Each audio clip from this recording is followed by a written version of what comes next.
Bienvenue à tous. Les médias de masse ont toujours joué un rôle important pendant les périodes de conflit ou de crise dans le monde, car le contrôle de l'information pendant ces périodes devient un peu crucial. Cependant, l'émergence des médias sociaux numériques a fait perdre aux médias de masse et aux journalistes leur pouvoir de contrôle de l'information transmise au public et des débats dans l'espace public. Au cours de cet entretien, nous parlerons du traitement et de la gestion de l'information en période de crise. Et nous recevons M. Thomas Guessambi, il est journaliste. Bienvenue, M. Thomas Guessambi. Merci beaucoup. L'information ou les métiers liés à l'information sont-ils indispensables dans la société aujourd'hui ? Dans la société en général, oui. Dans la société africaine en particulier, oui aussi. Parce que, comme je l'ai dit, le monde est progressif, le milieu, l'environnement humain est progressif, l'environnement dans lequel nous sommes nés, dans lequel le premier homme a évolué, l'environnement primitif a énormément évolué. Si nous prenons le rôle que la presse a dû jouer dans des pandémies qui, à la limite, étaient de nature à décimer l'espèce humaine, on peut valablement dire que le rôle de l'information de la presse à ce niveau a peut-être pu contribuer à la préservation de la personne humaine.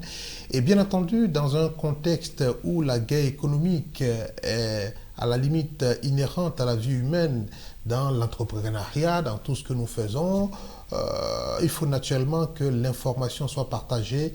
Oui, je le dis, seulement que tout est une question de proportion gardée. D'accord. Parlons de la responsabilité des journalistes en période de crise. On est dans la crise sanitaire et au départ, tout le monde était apeuré. On a eu des moments où certains avaient l'impression que les journalistes, les médias en faisaient un peu trop. Quelles sont les contraintes liées à ce métier en pareilles circonstances ? Bien entendu qu'une période comme celle que certaines démocraties vivent en période électorale n'est pas la même que quand ce n'est pas un jour de scrutin. Donc cela peut se comprendre, mais je ne prends pas la chose singulièrement liée à la presse. Je pense que dans tous les domaines, que ce soit, pourquoi pas, l'aviation, quand on sent que un avion échappe à un radar, dans le domaine de la médecine, quand on a une opération chirurgicale un peu complexe liée à une personnalité. Donc je comprends les attentes, l'effervescence, le stress, l'inquiétude, mais est-ce que pour autant, s'il s'agit de la médecine, parce qu'il y a une certaine pression, on devrait ôter les règles de la médecine que nous avons apprises? Non, je ne pense pas. Donc ici, je pense qu'il n'y a pas d'autre alchimie à inventer ici, mais plutôt que se coller à ce que nous enseigne ce métier. Et à la limite aussi se coller à ce que ce grand reporter français de la fin du 19e siècle et début du 18e siècle, Albert Londres, disait « Le journaliste n'est pas là pour plaire et il n'est pas aussi là pour faire du tort. Le journaliste n'est pas un enfant de cœur, il présente les faits, il met la plume dans la plaie. » Je pense que, vu sous cet angle-là, et vu aussi avec l'éthique, parce que le journaliste doit savoir qu'il n'est pas un extraterrestre. C'est-à-dire l'information qu'il traite pour un environnement est un environnement dans lequel lui-même il vit, donc il n'a pas intérêt à inciter à l'embrasement de son environnement par ses écrits. Mais le plus important, pas un journalisme de complaisance, mais un journalisme qui ne fait pas plaisir et un journalisme qui ne cause pas du tort, mais qui présente les faits pour l'amélioration. Et ça, c'était aussi le combat que Albert Londres a mené, comme Edward Moreau aussi, en début du XXe siècle aux États-Unis a mené, de par son travail journalistique, envoyer le progrès, envoyer l'émancipation d'une certaine population. Ici en Côte d'Ivoire, à l'approche des élections qui sont achevées, il y a la Haute Autorité de la Communication, la HACA, qui a édité un certain nombre de règles qu'il appelait les 10 commandements. Et dans ces 10 commandements, il était question pour des journalistes de ne pas reprendre à la lettre certains propos dit haineux de certains politiciens. Alors la question, c'est de savoir entre l'éthique et la responsabilité du journaliste en pareille circonstance, comment doit-il agir ce journaliste-là? C'est ce que je disais tantôt. Donc, les 10 commandements de la AK peuvent ici être qualifiés d'exhortation. Ce ne sont pas les règles qu'on nous a enseignées à l'école de journalisme. On les connaît plus ou moins, les règles qui sont intimement liées à la vérification des faits. Les faits restent sacrés, les commentaires restent libres. La responsabilité, oui. Moi, je suis beaucoup plus pour la responsabilité. Est-ce que l'information que je donne, est-ce que je mesure l'ampleur? Est-ce que je mesure les conséquences? Est-ce que je mesure l'incidence de l'information que je donne dans mon environnement, dans la société, dans le pays? De ce point de vue, je pense que la responsabilité a beaucoup plus ici le droit de citer. On ne dit pas de tordre les faits, on ne dit pas d'émasculer les faits, mais présenter les faits de manière à répondre à ce qu'on appelle le droit à l'information. L'information dont a besoin le citoyen comme une sorte d'oxygène dans un environnement démocratique, oui. Donc la responsabilité.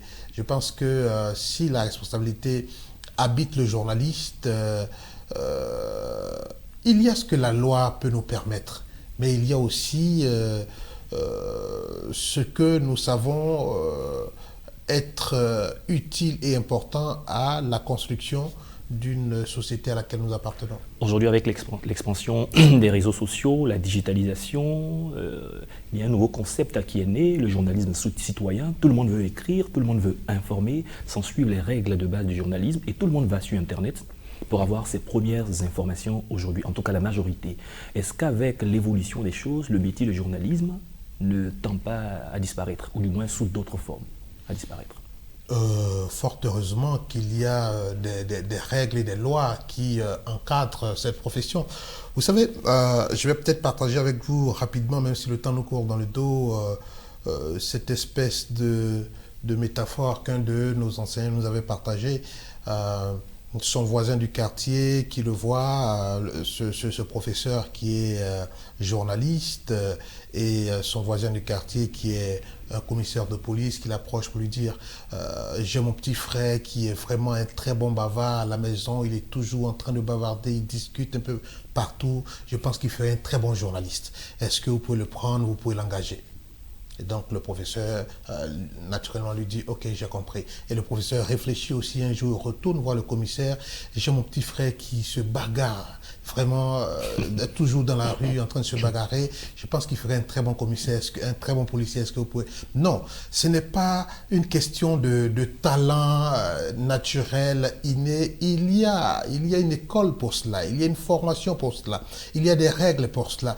Auquel cas, n'importe quel virtuose du verbe, n'importe quel citoyen éloquent se présenterait à un tribunal pour défendre, je veux dire, un justiciable qui doit faire face à la justice. Non. Alors que notre seule éloquence ne suffit pas pour remplacer un avocat. Donc pourquoi est-ce que, même s'il y a une sorte de démangeaison, d'informer, d'être au cœur des faits, devrait nous transformer en journalistes? Je pense qu'il faut mettre un accent à la fois sur les prérogatives du métier. Bon, fort heureusement aussi qu'il y a ici quand même des organisations de défense du métier qui montrent clairement qui est journaliste et qui ne l'est pas. Mais au nom de ce qu'on appelait la liberté d'expression, il est par moments difficile d'empêcher les gens dire plus ou moins ce qu'ils veulent. Mais pour le citoyen aussi, il faut peut-être une sorte d'éducation. D'éducation, je ne le dis pas au sens dégradant du terme, mais une éducation à la consommation des produits de la presse, pour savoir quelle est l'information qui est réelle, qui est crédible de tout ce que je peux prendre comme foisonnement d'informations qui à la limite chambarde, qui à la limite envahissent les yeux, les oreilles, nos sens. Il faut arriver à savoir quand même